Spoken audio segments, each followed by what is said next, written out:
नमस्कार दोस्तों, मेरा नाम भव्य मंगला है। मैं IATF क्वालिफाइड ऑडिटर हूँ। पिछले 18 सालों से ऑटोमोटिव सेक्टर में ऑडिट कर रहा हूँ। एक और बेहतरीन टॉपिक में लेके आया हूँ, वो है problem solving technique.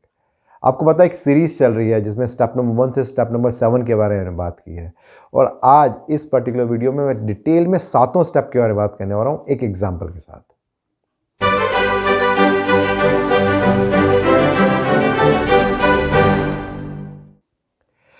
In general अगर हम बात करते हैं तो लाइफ में बहुत सारी प्रॉब्लम्स आती हैं, और अक्सर हम भगवान से दुआ करते हैं कि प्रॉब्लम्स ना आए। लेकिन प्रॉब्लम्स तो आएंगी, क्योंकि प्रॉब्लम लाइफ का एक हिस्सा है। तो ज़्यादा इंपॉर्टेंट बात यह है कि अगर भगवान से हम ये दुआ मांगें कि अगर कोई प्रॉब्लम आती है तो हमें रास्ता दिखाए कि किस तरीके से उस प्रॉब्लम को हम सॉल्व कर सकते हैं। अभी जो प्रॉब्लम्स हैं वो प्रोफेशनल लाइफ में भी आ सकती हैं और पर्सनल लाइफ में भी आ सकती हैं। तो अगर प्रोफेशनल लाइफ के पर्सपेक्टिव से बात करें तो प्रॉब्लम सॉल्विंग की बहुत सारी टेक्निक्स हैं, जिसमें एक बहुत पॉपुलर टेक्निक अक्सर हम सुनते हैं 8D, जो कि फोर्ड ने बहुत साल पहले एक बताई थी, जो सारी दुनिया में बहुत पॉपुलर है। बट मैं आपसे वो 7 डिफरेंट स्टेप्स के द्वारा बताना चाहूँगा कि किस तरीके से हम प्रॉब्लम को सॉल्व कर सकते हैं। और जो 7 स्टेप है उसमें जो पहला स्टेप है वो बात करता है डिफाइनिंग द प्रॉब्लम। जो दूसरा है वो है about correction, containment and interim action. जो तीसरा है वो बात करता है रूट कॉज एनालिसिस, जहाँ मैं 2 तरीकों की बात करने वाला हूँ, 3 लैक 5 आई और इशिकावा डायग्राम। स्टेप नंबर 4 बात करता है with respect to corrective action. जो स्टेप नंबर 5 है वो बात करता है effectiveness of corrective action implementation. Step number 6 में हम बात करने वाले हैं with respect to horizontal deployment, जो जापानीज में एक टेक्निक है योकोतेन, वो भी बोलते हैं हॉरिजॉन्टल डिप्लॉयमेंट को। और जो स्टेप नंबर 7 है वो लास्ट स्टेप है, वो बात करता है विद रिस्पेक्ट टू डॉक्यूमेंटेशन, किस तरीके से हम लोगों की अवेयरनेस बढ़ानी है, और जो भी हम कुछ सीख रहे हैं, जो लेसन लर्न है, उसके बारे में बात करते हैं। और मैं कोशिश करूंगा अलग अलग एग्जाम्पल से बात करने की, और एक कॉमन एग्जाम्पल जो ओवरऑल मैं यूज़ करने वाला हूँ वो बात करने वाला हूँ कि एक कस्टमर कंप्लेंट हमें OEM से आई है, एक Tier 1 कस्टमर को, एक मोल्डेड कंपोनेंट के बारे में, कि फिटमेंट के कारण से 100 पीस रिजेक्ट हो गए। तो किस तरीके से उसके बारे में हम आगे डिस्कस कर सकते हैं। तो जो स्टेप नंबर 1 है, जो बात करता है डेफिनेशन ऑफ द प्रॉब्लम, वहाँ से शुरू करते हैं। तो जब हम डेफिनेशन की बात करते हैं तो वहाँ इस बात को अंडरस्टैंड करना बहुत ज़रूरी है कि प्रॉब्लम को ठीक से आइडेंटिफाई करना और एक्यूरेटली डिफाइन करना बहुत ज़रूरी है, जो कि हमें क्रॉस फंक्शनल टीम अप्रोच को करते हुए करना है। रॉबर्ट हेम्फ्री ने बहुत ही अच्छी बात की है कि कोई एक प्रॉब्लम जो अनडिफाइंड है, उसके हज़ारों लाखों पॉसिबल सॉल्यूशन हो सकते हैं। तो ये बहुत ज़रूरी है कि जो भी हम प्रॉब्लम को आइडेंटिफाई करें वो बिल्कुल एक्यूरेट होना चाहिए और सही होना चाहिए। और यहाँ पे हम फॉलो करेंगे किपलिंग मेथड, जो मिस्टर रुडयार्ड किपलिंग की एक पोयम है, I keep 6 honest serving man, उसको बेस करते हुए किया गया। तो उसमें जो पहला वाई है वो बात करता है व्हाट इज़ द प्रॉब्लम, क्या प्रॉब्लम है। तो यहाँ पर इंपॉर्टेंट है अंडरस्टैंड करना कि क्या डिफेक्ट आया है, कौन से पार्ट नंबर में है, किस ड्राइंग का है, कौन सा मॉडल है जिससे वो आया, कितनी क्वांटिटी है। देन दूसरा है कि why is the problem important, क्यों प्रॉब्लम इंपॉर्टेंट है, क्या वो रिपीटेड है इसलिए है, मे बी वो सेफ्टी के बारे में है, क्रिटिकल कैरेक्टरिस्टिक है, या वो रूटीन की प्रॉब्लम है। फिर ये आता है कि प्रॉब्लम कहाँ आई, कब आई। तो यहाँ पे वो डेट आएगी, वो शिफ्ट आएगी कि पहली शिफ्ट का था, दूसरा तीसरी शिफ्ट का था, और कब तक इस प्रॉब्लम को सॉल्व करना है, तो उसकी कंप्लीशन डेट क्या होगी।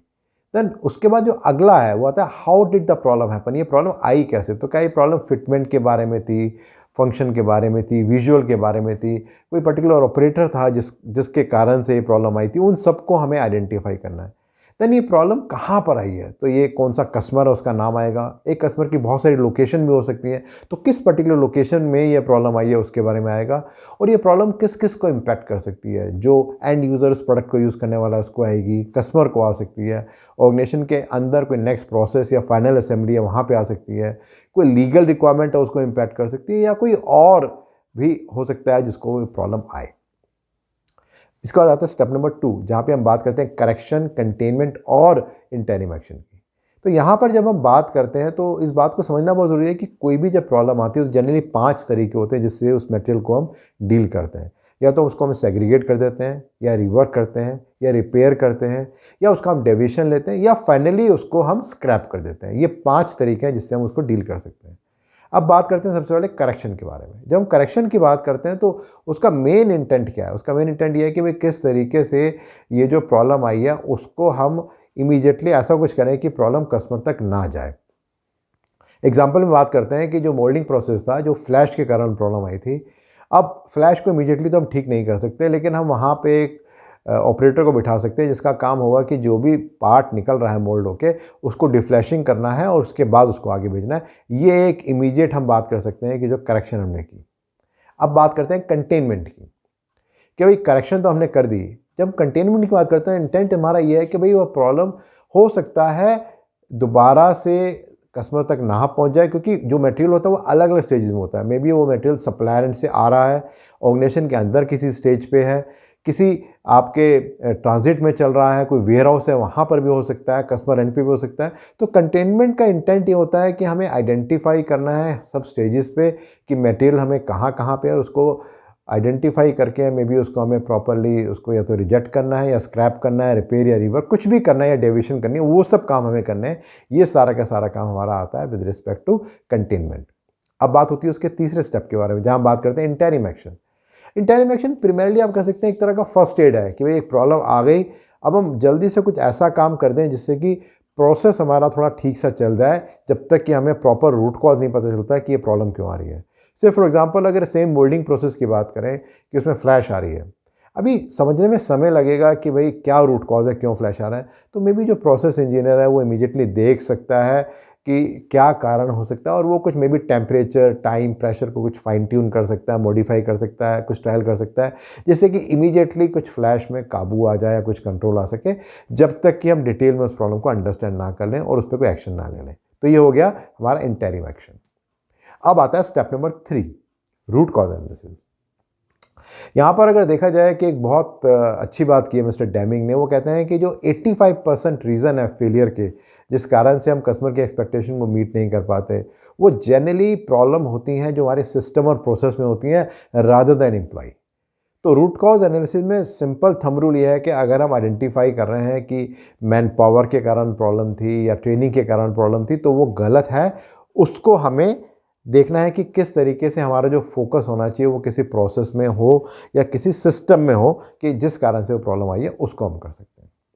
तो यहाँ पे हम 2 टेक्निक यूज़ करने वाले हैं, 3 लेग 5 एनालिसिस और इशिकावा डायग्राम। इन दोनों के द्वारा हम आइडेंटिफाई करेंगे कि प्रॉब्लम कैसे आई थी और क्या एक्शन इसमें हम ले सकते हैं। तो सबसे पहले हम बात करेंगे 3 लेग 5 के बारे में। इसमें समझने की बात बहुत ज़रूरी है, वो ये है कि जो भी प्रॉब्लम आती है तो हमें सिम्टम को नहीं देखना है जो ऊपर की तरफ हमें देखता है, हमें अंडरलाइंग कॉज, जो नीचे रियल में रूट कॉज सरफेस के है, उसको आइडेंटिफाई करना है। तो वहाँ पे हम बात करते हैं 3 डिफरेंट बातों के बारे में, अकरेंस, डिटेक्शन और सिस्टमिक फेलियर। जब हम अकरेंस की बात करते हैं तो हमारा इंटेंट ये होता है कि ये प्रॉब्लम क्यों आई, उसका हमें 5 एनालिसिस करना है। जो दूसरा है वो डिटेक्शन है कि प्रॉब्लम तो आ गई लेकिन वो पकड़ी क्यों नहीं गई, ऐसा क्यों हुआ कि प्रॉब्लम आगे चली गई। और जो तीसरा लैग है वो बात करते हैं सिस्टमिक फेलियर की, कि प्रॉब्लम आई तो सही लेकिन सिस्टम में कहाँ फ्लो था, कहाँ ऐसा रीज़न था जिस कारण से प्रॉब्लम आई।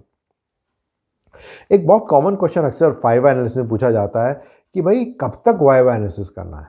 तो इसके कुछ आसान आंसर है कि पहली बात तो है कि मैं तब तक वाइवा पूछना है जब तक कि रूट कॉज को आइडेंटिफाई ना कर लें। वो कम से कम 5 भी हो सकते हैं, 5 से ज़्यादा और कम भी हो सकते हैं। और ये बहुत इंपॉर्टेंट है कि अगर हम 5 वाई या प्रॉपर वाइज नहीं पूछे तो देयर इज़ अ पॉसिबिलिटी कि हम सिम्टम तक ही पहुंच पाएँ और उसी पे ही हम कोई एक्शन ले लें। और ये बात बहुत ज़रूरी है समझनी कि ऐसा हो सकता है कि एक से ज़्यादा रूट कॉज हो जो आइडेंटिफाई हो, और ह्यूमन एरर को हमें रूट कॉज की तरह नहीं मानना है। एक आसान एग्जांपल अगर लेके चलें इसको समझने के लिए कि 5 एनालिसिस किस तरह से करते हैं, तो एक एग्जांपल हम मान के चलते हैं कि एक व्हीकल है जो स्टार्ट नहीं हो रहा, ये प्रॉब्लम है उसके अंदर। तो उसके क्या क्या वाई हो सकते हैं। तो जो पहला वाई है कि वो वाई था कि बैटरी डाउन हो गई थी। बैटरी डाउन क्यों हो गई थी? क्योंकि उसका जो ऑल्टरनेटर था वो काम नहीं कर रहा था। वो क्यों नहीं काम कर रहा था? क्योंकि उसकी जो बेल्ट थी ऑल्टरनेटर की वो टूट गई थी। बेल्ट क्यों टूट गई थी? क्योंकि उसकी जो लाइफ थी, यूज़फुल लाइफ थी, उससे वो बाहर चली गई थी और हमने उसे रिप्लेस नहीं किया था। ऐसा क्यों हुआ था? क्योंकि हमने व्हीकल को रेगुलरली मेंटेन नहीं किया और जो भी उसका सर्विस शेड्यूल था उसको हमने फॉलो नहीं किया। वो एक रीज़न था जिस कारण से ये प्रॉब्लम आई थी। जब हम 3 लाख 5 वाई की बात करते हैं तो उसमें इन डिटेल हमें 5 वाई करना है with respect to occurrence, with respect to detection और जो सिस्टमिक फेलियर है, उन तीनों का डिटेल में हमें एनालिसिस करना है और उसके बेसिस पे हमें डिसाइड करना है कि कौन सा फाइनल रूट कॉज निकल के आता है। एक और तरीका जो रूट कॉज करने का है वो इशिकावा डायग्राम, जिसको फिशबोन डायग्राम ही बोलते हैं। 1960s में मिस्टर कारू इशिकावा ने पहली बार इसको आइडेंटिफाई किया था कि किस तरीके से जहां मल्टीपल रूट कॉजेज होते हैं किसी एक पर्टिकुलर प्रॉब्लम को लेके, वहां पर हम किस तरीके से इस टेक्निक को यूज़ कर सकते हैं। इसमें जब हम फिश बोन बोलते हैं तो सिर्फ इसलिए बोलते हैं कि उसका जो डिज़ाइन होता है, जिस तरीके से उसको लिखा जाता है, वो एक फ़िश की शेप में होता है, इसलिए हम उसको ऐसा बोलते हैं। और इसके जो मल्टीपल कॉजेज़ हो सकते हैं, उसमें जो प्राइमरी कॉज़ हो सकता है, वो डायरेक्टली इम्पैक्ट कर सकता है किसी भी प्रॉब्लम को, या उसको कोई सेकेंडरी कॉज़ हो सकता है जिस कारण से वो प्राइमरी कॉज़ आ रहा है, बट वो डायरेक्टली किसी कॉज़ या इफ़ेक्ट को इम्प्लीमेंट नहीं कर रहा है। और अगर हम एक एग्जांपल लेके चले, से फॉर एग्जांपल हमने मान के चला कि कोई ऐसा प्रोडक्ट है जो क्वालिटी को मीट नहीं कर रहा है, और हमने उसके 4 डिफरेंट कॉजेज़ के ऊपर एनालिसिस किया, जहाँ पे मैन में वर्कर्स की बात आ गई, मटेरियल में रॉ मटेरियल आ गया, देन मशीन आ गया, और बाकी मिसलेनियस प्रॉब्लम आ गई। तो वहाँ पर इन डिटेल हम एक-एक डिटेल के रूट कॉज में जा सकते हैं, आइडेंटिफाई कर सकते हैं क्या पॉसिबल कॉजेज़ हैं। एक बार हमने सारे कॉजेज़ आइडेंटिफाई कर लिए तो उसमें से देख सकते हैं कि कौन से कॉजेज़ हैं जो एक्चुअली में एप्लीकेबल हैं या वो एप्लीकेबल नहीं है, और फिर जो एप्लीकेबल है उसके ऊपर फिर हम करेक्टिव एक्शन ले सकते हैं, जो कि हमारा स्टेप नंबर 4 है कि किस तरीके से हम करेक्टिव एक्शन को इम्प्लीमेंट कर सकते हैं। और प्राइमरली जो मेन ऑब्जेक्टिव हमारा करेक्टिव एक्शन का है वो यही है कि किस तरीके से हम ऐसा एक्शन लें कि जो भी प्रॉब्लम है वो रियकर ना हो। ये बहुत इंपॉर्टेंट है। और दूसरा इंपॉर्टेंट स्टेप इसमें यह है कि किस तरीके से हम इंश्योर करें कि जो हमारा प्रोसेस है वो स्ट्रीमलाइन हो सके, जो भी हम एक्शन ले रहे हैं वो कॉस्ट इफेक्टिव हो, और वो जो भी एक्शन हम प्लान कर रहे हैं वो जो भी प्रॉब्लम आई है उसके रेलेवेंस में हो, उसी के हिसाब से हो। सो मे बी उसके लिए हमें कोई रिस्क असेसमेंट करने की ज़रूरत है, तो हमें रिस्क असेसमेंट भी करना है। और जो भी करेक्टिव एक्शन होगा वो विद रिस्पेक्ट टू, जैसा हमने पिछले स्टेप में बात की थी 3-5 में, कि वो एक्शन सेपरेट होंगे अकरेंस के बारे में, डिटेक्शन के बारे में, और सिस्टमेटिक फेलियर के बारे में। और वहाँ पे हमें ये भी आइडेंटिफाई करना है कि कौन रिस्पॉन्सिबल होगा इन एक्शंस को लेने के लिए। कहीं पे कस्टमर के अप्रूवल की रिक्वायरमेंट है तो कस्टमर का अप्रूवल भी लिया जाएगा। उसका कम्युनिकेशन सभी स्टेक होल्डर्स को, सप्लायर से लेकर कस्टमर तक और मे बी एंड यूज़र तक, वो भी करना ज़रूरी है। और इन केस अगर किसी कस्टमर का अपना कोई फॉर्मेट है, और जो बहुत सारा कॉमन होता है आजकल कि बहुत सारे कस्टमर्स के अपने डिफाइंड फॉर्मेट होते हैं, तो उस फॉर्मेट को हमें यूज़ करना है इस प्रॉब्लम को रिजॉल्व करने के लिए। अगर बात करें 3,05,000 के एग्जाम्पल के बारे में, तो जो भी हमारा फाइनल वाई निकल के आया था उसके ऊपर क्या पॉसिबल एक्शन हो सकता है अकरेंस के रिलेशन में। तो एक तो ये हो सकता है कि अब उस मशीन को हम दोबारा से रीसेट करें, और मशीन में कुछ ऐसे फीचर डाल दें कि जब भी प्रेशर डाउन होगा तो ऑटोमेटिकली मशीन डिसेबल हो जाएगी। प्रेशर को हम time to time may be shift के शुरू में, बीच में और आखिर में चेक कर सकते हैं, और मे बी हम एटलीस्ट कुछ एक सर्टेन टाइम फ्रेम के लिए उसको चेक करें और उसके बाद डिसाइड करें कि उसको आगे मॉनिटर करना है नहीं करना। देन अगर हम डिटेक्शन के बारे में बात करें कि जो भी हमारा फाइनल वाई निकल के आया उसके ऊपर जो पॉसिबल एक्शन हो सकते हैं वो ये हो सकते हैं कि भाई हम 100% सॉर्टिंग करेंगे, जो भी चैम्फर लेंथ की या थ्रेड लेंथ की डेप्थ की प्रॉब्लम आई थी। कोई एक इंस्पेक्शन लॉग शीट बना सकते हैं जिसे हम रेगुलरली वेरीफाई कर सकें कि हमारा प्रोडक्ट किस तरह का निकल के आ रहा है। अगर हमें गेज को रीडिज़ाइन करना है तो वो हम करेंगे, इंस्पेक्शन फ्रिक्वेंसी को रिव्यू करेंगे, कोई मशीन कैपेबिलिटी स्टडी करनी है, प्रोसेस कैपेबिलिटी स्टडी करनी है, तो वो भी हम करेंगे। इसी तरह से जो सिस्टमिक फेलियर था उसका जो फाइनल वाई निकल के आया उसके बेसिस पे जो हमारा डिज़ाइन रिकॉर्ड है, एफएमईए है, उन सबको हम रिव्यू करके अपडेट करेंगे, और उसके बेसिस पे जो कंट्रोल प्लान है उसको हम रिव्यू करेंगे, और मे बी उसमें जो इंस्पेक्शन फ्रिक्वेंसी है उसको हम चेंज कर सकते हैं। कोई लेयर्ड ऑडिट हम इंप्लीमेंट कर सकते हैं इस बात को देखने के लिए कि किस तरीके से हम इंश्योर करें कि जो भी प्रॉब्लम आ रही है वो ठीक से टेक केयर हो जाए। अब आता है स्टेप नंबर 5, यहाँ पे हम बात करते हैं effectiveness of implementation. Corrective action plan करना तो बहुत आसान है, इंपॉर्टेंट ये है कि वो एक्चुअली में इम्प्लीमेंट हुआ या नहीं हुआ। तो बहुत सारे स्टेप्स हैं, 13 डिफरेंट स्टेप्स हैं जिससे मैं आपको बताना चाहूँगा कि क्या क्या हम करें जिससे कि हम इफेक्टिवनेस को वेरीफाई कर सकते हैं। तो जो सबसे पहला स्टेप है वो बात सिंपल से इस बात में करता है कि भाई क्या वो एक्चुअली में इम्प्लीमेंट हुआ या नहीं हुआ, इसी को ही देखना बहुत ज़रूरी है। देन दूसरी बात ये देखना बहुत ज़रूरी है कि जो भी हमने एक्शंस प्लान किए थे क्या वो प्रैक्टिकली पॉसिबल थे इम्प्लीमेंट करना। ऐसा तो नहीं था कि हमने एक्शन इतने मुश्किल इम्प्लीमेंट कर दिए थे। से फॉर एग्जांपल हमने कह दिया कि हम एक नई मशीन लेके आएंगे, बट ठीक है, मशीन इतनी एक्सपेंसिव है कि उसे हम खरीद ही नहीं सकते। देन क्या हमने कम्युनिकेट किया? ऐसा तो नहीं था कि हमारे कंप्यूटर में ही वो एक्शन प्लान पड़ा रह गया, और जो भी प्रोसेस ऑनर थे जिनको एक्चुअली में एक्शन लेना था उनको हमने बताया ही नहीं इस बारे में कि क्या एक्शन हमने प्रपोज किए हैं।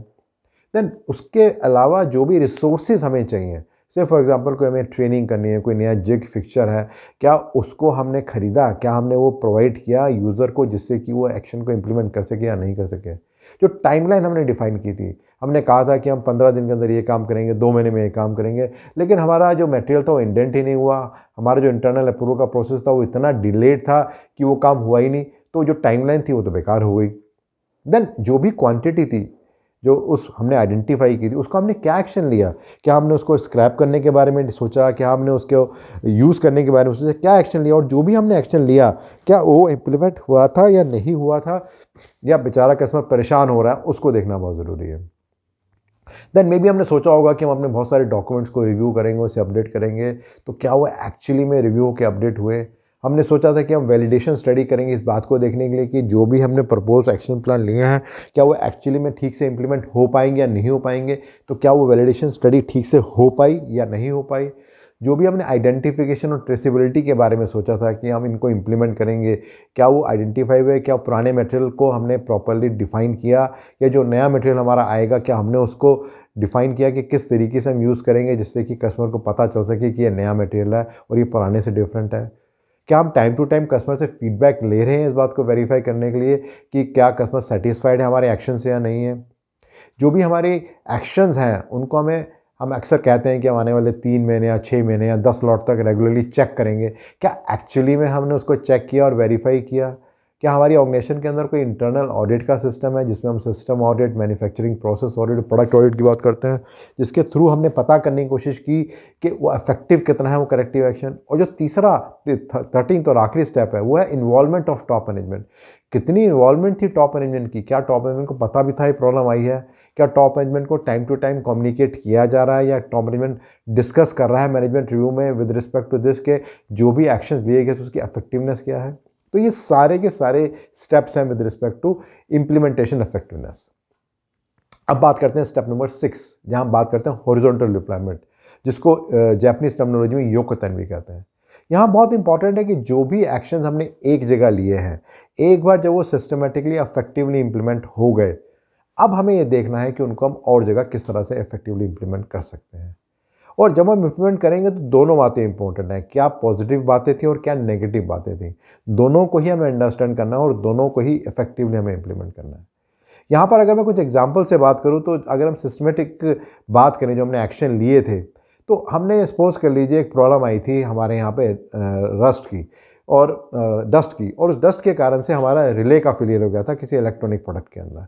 बट इस बात को समझना बहुत ज़रूरी है कि वो जो डस्ट था वो और भी तो इलेक्ट्रॉनिक कंपोनेंट है, उनको इम्पैक्ट कर सकता है, चाहे वो सेमीकंडक्टर हो, रेजिस्टर हो, कैपेसिटर हो। तो क्या हमारा जो हॉरिजॉन्टल डिप्लॉयमेंट था, क्या हमने बाकी सब फेलियर्स को भी कंसिडर किया और उसके लिए भी एक्शन लिए? इसी तरह से अगर हम मैन के पर्सपेक्टिव से बात करें कि हमने आइडेंटिफाई किया था कि वो जो रूट कॉज था वो इस बारे में था और हमने उसके रिलेशन में कुछ लोगों को ट्रेनिंग दी, से फॉर एग्जांपल कि क्यूआर कोड गलत लगाया गया था और उस क्यूआर कोड को ठीक जगह लगाया जाए, उसकी हमने ट्रेनिंग दी। बट और भी असेंबली लाइन्स हैं, क्या वहाँ पर भी हमने आइडेंटिफाई किया कि वहाँ भी लोगों को आइडेंटिफाई करके ट्रेनिंग प्रोवाइड कर सकते हैं? इसी तरह से अगर मशीन की बात करें कि हमारा एक प्रॉब्लम थी कूलिंग फिक्सचर की, जिस कारण से मशीन जो प्रोडक्ट के अंदर कुछ वार्पेज आ रहा था और हमने एक फिक्सचर प्रोवाइड कर दिया, बट वो सेम तरह का प्रोडक्ट या सेम तरह का जो रॉ मटेरियल है वो और भी मोल्डिंग मशीन में चलता है, वहाँ पर भी तो वार्पेज की प्रॉब्लम आ सकती है। तो क्या हमने आइडेंटिफाई किया कि और जगह भी हमें कूलिंग फीचर प्रोवाइड करने चाहिए? और इसी तरह से मटेरियल और मेथड को लेके भी डिफरेंट एक्शन हम प्लान कर सकते हैं। अब आता है लास्ट स्टेप नंबर 7। यहाँ बात करते हैं हम हॉरिजॉन्टल डिप्लॉयमेंट के बारे में, लेसन लर्न और कैसे हम अवेयरनेस बढ़ा सकते हैं लोगों की विद रिस्पेक्ट टू जो भी हमने एक्शन प्लान किया। अगर आप देखेंगे स्टेप नंबर 1 से स्टेप नंबर 6 में जितने भी एक्शन हमने लिए हैं, तो हर स्टेज में बहुत सारे डॉक्यूमेंट्स हैं जिनको हमें रिव्यू करना और अपडेट करना है। अगर मैं कुछ एग्जाम्पल बात करूँ तो एग्जाम्पल में बात हो सकती है ड्राइंग्स की, टेक्निकल स्पेसिफिकेशंस के बारे में बात कर सकते हैं, प्रोसेस फ्लो चार्ट है, FMEA, control plan, standard operating procedure, 1 point lesson, skill matrix, machine history card, supplier PPAP procedure, internal audit result, management review output, और भी दुनिया भर की चीज़ें हो सकती है जिस सबको हम यूज़ कर सकते हैं और आइडेंटिफाई कर सकते हैं, जो कि इन सब के लिए रेलेवेंट है कि उन सबको हमें रिव्यू करना है उन डॉक्यूमेंट्स को और हमें अपडेट करना है, जिससे कि हम इंश्योर कर सकें कि जो भी हमारा रिजल्ट आ रहा है वो सही ढंग से डॉक्यूमेंटेड हुआ है और वो सभी लोगों तक कम्युनिकेट हुआ है या नहीं हुआ। देन लेसन लर्न, जो भी कुछ हम सीख रहे हैं किस तरीके से हम इंश्योर कर रहे हैं कि वो दोबारा से रिपीट ना हो, उसको हम किस तरीके से इनकलकेट कर रहे हैं, जो अलग अलग प्रोसेसेस हैं, प्लांट्स हैं, डिपार्टमेंट्स हैं, उस सबको भी अंडरस्टैंड करना ज़रूरी है, तब हम उसको इफेक्टिवली इम्प्लीमेंट कर सकते हैं। अगर बात करें कुछ इंडस्ट्री के चैलेंजेस के बारे में, तो सबसे पहली इंपॉर्टेंट बात तो ये है कि कितनी बार ऐसा होता है कि अगर हम 7 स्टेप्स या 8 स्टेप्स किसी की हम बात करें प्रॉब्लम सॉल्विंग की, कि हमें पता है उन सब के बारे में, उन सब स्टेप्स को हम यूज़ कर रहे हैं प्रॉब्लम सॉल्विंग के लिए। जो दूसरा एक की चैलेंज रहता है कि क्या हम क्रॉस फंक्शनल टीम का यूज़ कर रहे हैं जब भी हम प्रॉब्लम सॉल्विंग टेक्निक को यूज़ करना चाहते हैं। और जो तीसरी इंपॉर्टेंट बात है कि जो भी क्रॉस फंक्शनल टीम काम करती है प्रॉब्लम सॉल्विंग पे, क्या वो एक्चुअली में कॉम्पिटेंट होती है with respect to problem solving technique या नहीं होता। तो इस क्वेश्चंस को हमें, और बहुत सारे क्वेश्चन होते हैं जिसको हमें पूछना चाहिए। तो अगर मैं समरी करूं, मैंने आपसे बात की थी 7 स्टेप्स के बारे में, जहां मैंने बात की कैसे प्रॉब्लम को डिफाइन करना है, कैसे करेक्शन, कंटेनमेंट और एंटेनिव एक्शन की बात की थी। देन किस तरह से हम रूट कॉज को आइडेंटिफाई कर सकते हैं, जहां मैंने 2 बातें की थी आपसे, 3 लैक 5 आई और इशिकावा डायग्राम के बारे में। उसके बाद करेक्टिव एक्शन इम्प्लीमेंटेशन की बात की थी। देन उसका इफेक्टिव इम्प्लीमेंटेशन किस तरह से हो सकता है। देन स्टेप नंबर 6 था अबाउट हॉरिजॉन्टल डिप्लॉयमेंट, और 7वां स्टेप था about documentation, lesson learn and promotion of awareness. मेरा जो अगला वीडियो रहेगा उसमें मैं बात करने वाला हूँ आपसे कॉजल फैक्टर्स के बारे में। रेगुलरली बहुत सारे फीडबैक आ रहे हैं और हेल्प कर रहे हैं मुझे अंडरस्टैंड करने के लिए आपकी क्या एक्सपेक्टेशन है। सो प्लीज़ उसको आप कंटिन्यू कीजिए। और अगर इस पर्टिकुलर वीडियो को आप और डिटेल में जानना और समझना चाहते हो तो नीचे आपको एक लिंक मिलेगा, उसे आप क्लिक करेंगे तो एक ब्लॉग आपको दिखेगा, वहाँ और डिटेल में जानकारी मिलेगी आपको इस पर्टिकुलर वीडियो के बारे में। अगर आपको लगता है कि इस तरह की वीडियोस और ब्लॉग यूज़फुल हैं तो आप हमेशा अपने फ्रेंड्स एंड कलीग से शेयर कर सकते हैं। मेरे यूट्यूब चैनल और मेरी वेबसाइट bhavyamangala.com को सब्सक्राइब भी कर सकते हैं। धन्यवाद।